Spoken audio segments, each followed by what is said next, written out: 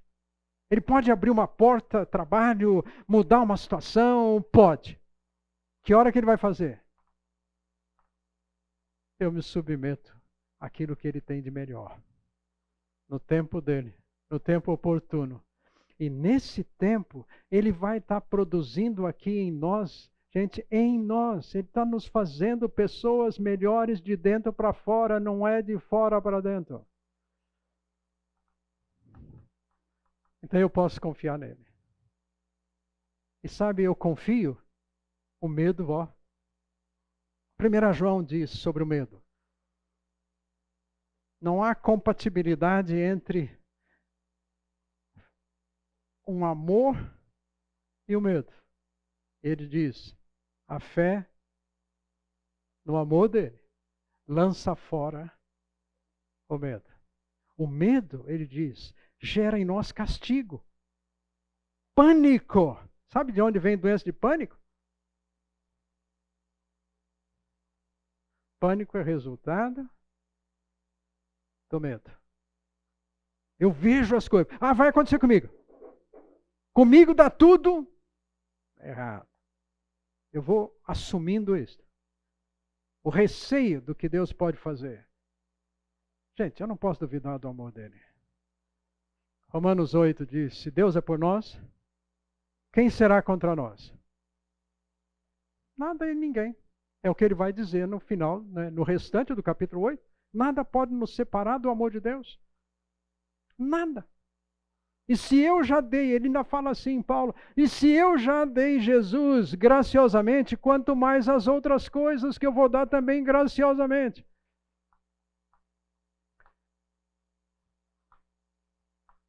Gente, o diabo nunca foi tão grande assim não, gente.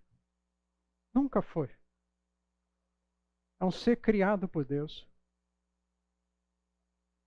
Só pode fazer qualquer coisa na sua vida e na minha vida se passar pela permissão do nosso Pai. E se o Pai permitir, ainda com limites. E se o Pai permitir, o Pai vai fazer com que você e eu saiamos dessa experiência melhor do que entramos nela. Esse é o alvo dele. Então eu não preciso ficar com medo do diabo. Mas também não vou falar para o diabo assim, ó, diabo, vem cá. Bem quente que eu estou fervendo. Não. Não vou gastar o meu tempo com o diabo. Deixa já que a Eva fez lá, né? Coisa assim. Adão, ficaram conversando. Ele tem boa lábia. Gente, então ele vai provocar, como fez com Jesus, a tentativa dele lá com Jesus, aquelas chamadas tentações. O que foram aquelas tentações? Foram tentativas de fazer Jesus tirar o foco, cair. E ele vai fazer. O texto bíblico está aí para nós. Tentou ele na questão do jejum, na questão do pão. Ele diz, não, ele diz, olha, não só de pão vive o homem. Aliás, é um estudo muito interessante na Bíblia. É sobre comida. O quanto a comida pode ser bênção ou pode ser maldição na nossa vida. Problema, alimento. E desde o Éden isso já está acontecendo. Foi só uma frutinha lá. Comida. Cobiçou. E Jesus então disse, agora não é hora de comer. Aliás, ele falou isso várias vezes. Os discípulos teve momentos até que trouxeram comida para ele e ele falou assim, espera um pouco. Tem certas decisões na nossa vida, gente, que a questão é, espera um pouquinho. Espera. E é duro para nós esperarmos. Tem dificuldade de esperar? Leia o Salmo 37. Maravilhoso sobre a questão de esperar. E esperar, gente, a herança chegar. Está lá, Salmo 37. Está cheio de versículos lá falando sobre herança. E é do Salmo 37 até que Jesus citou uma das bem-aventuranças. Bem-aventurados os mansos, por quê? Vão herdar. Texto tirado lá do Salmo 37. Então o que eu vou fazer? Quando tentado, o que a Bíblia diz? Essa semana alguém não está podendo vir aqui nos nossos estudos e está ouvindo áudios, então, aí pela internet, está sendo gravado. Aí me fez uma pergunta assim, Carlos, o que a Bíblia diz sobre vida cap? O que é vida cap? Boldrini. Compra. Você vai ajudar o Boldrini. Carlos, está certo ou errado? O que a Bíblia diz? A Bíblia não diz nada sobre vida cap. O contexto nosso hoje. É pecado? Então mostre o texto. O que está errado? Por que sim, por que não? Eu vou olhar princípios bíblicos. Eu preciso de princípios bíblicos. Ah, você quer dar então 12%? Você acha que comprando você vai dar 12% para o Boldrini? Eu falei assim, pega os 12% e dá direto para o Boldrini. Porque de fato o foco não é ajudar o Boldrini. Que ficou muito claro o que ela falou. É me ajudar naquilo que eu vou ganhar. Na bolada que eu posso ganhar. Então o foco quem é? Boldrini? Não, o foco sou eu. Questão de princípio é desfocar de nós. Agora não é fácil isso, gente. Princípio. Mas o diabo vem para nós. Vem para nós. Tem a tentação aqui, mostra todos os reinos. Se o Senhor me adorar. Gente, eu vou ter que fazer opção na minha vida nisso. A quem eu sirvo? A quem eu busco? Por isso o Senhor falou assim, busque-me em primeiro lugar e o meu reino e as outras coisas virão. Eu vou dar. Sabe por que Deus fala assim? Porque se nós o buscamos, gente, Ele avaliou o nosso coração e Ele sabe que Ele pode dar mais para mim, porque eu não vou me orgulhar disto. Eu não vou achar que isso tudo é mérito meu. Não, eu sei que é graça dele, é mérito dele, e eu vou honrá-lo por isso. Então Ele sabe dar, e pode dar. Por quê? Gente, os recursos, já falamos, tudo que Deus nos dá, não só questões financeiras, é para Deus usar. Você tem um dom espiritual, vai usar. Você não pode conviver num contexto de igreja e não ser útil nesse contexto. Precisa servir. Precisa abençoar outras pessoas, que nem a frase que falamos aqui no começo, então, é para justamente compartilhar suas ideias, o que você pode, como é que eu posso ser usado. Então eu desfoco de mim e eu me dou, me sacrifico pelo outro. Foi o que Jesus fez por nós, gente. Não olhou para ele, mas olhou para nós. Nós estamos aqui hoje porque há 2000 anos atrás ele fez algumas coisas, sobretudo a cruz, para que nós pudéssemos estar aqui e viver bem com esperança, sabendo que Ele está conosco o dia inteiro hoje. Tem a outra tentação, que o texto coloca dessa forma, quando ele subiu no pináculo, esse é o Salmo 91, citação de lá. Aqui agora até o diabo está citando a Bíblia. Cita. Pula. Todo mundo vai bater palma que você está chegando.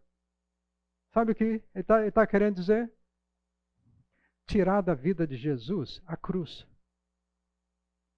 Porque a Bíblia coloca. Primeira vinda, sofrimento. Segunda vinda, honra, glória. Por causa de textos bíblicos.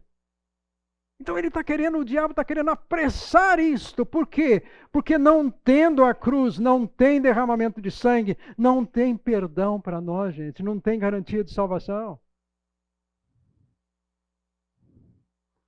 Então eu vou dizer para vocês. Todos nós aqui não queremos cruz, não. Não queremos vida dolorida, não.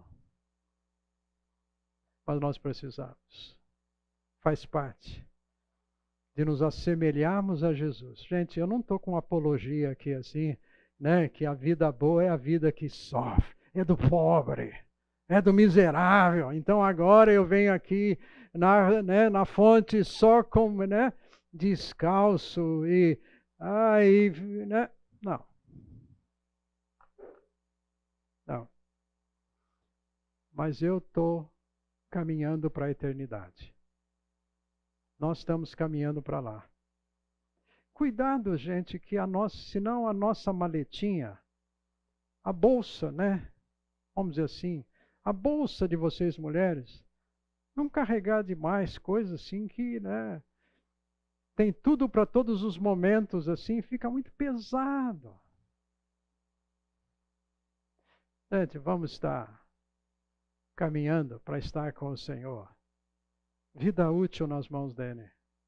Vivendo para conhecê-lo mais parecido com Jesus. Olhando para esse Novo Testamento, para a palavra aqui, aprendendo, vendo, Senhor, como é que o Senhor é, como é que o Senhor faz, e eu quero, à semelhança do Senhor, ser útil a Ti.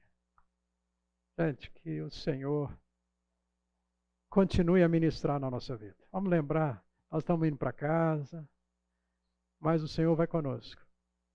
Não estamos sós. Vamos continuar falando para Ele, olha, eu quero continuar aprendendo do Senhor. Tá? O plano é dele. O plano é dele. E nós podemos fazer participarmos desse plano, gente, que maravilhosamente o melhor está para frente. O melhor está para frente. Na conversa com um desses discípulos, Jesus diz assim, ninguém que põe a mão, ninguém que põe a mão no arado, olha para trás. É apto para o reino. Esquecendo-me todas as bobagens que eu já fiz. Filipenses, Paulo fala, prossigo para o alvo. Para o prêmio que está lá na frente. Que Deus nos abençoe. Vamos orar? Pai amado, obrigado porque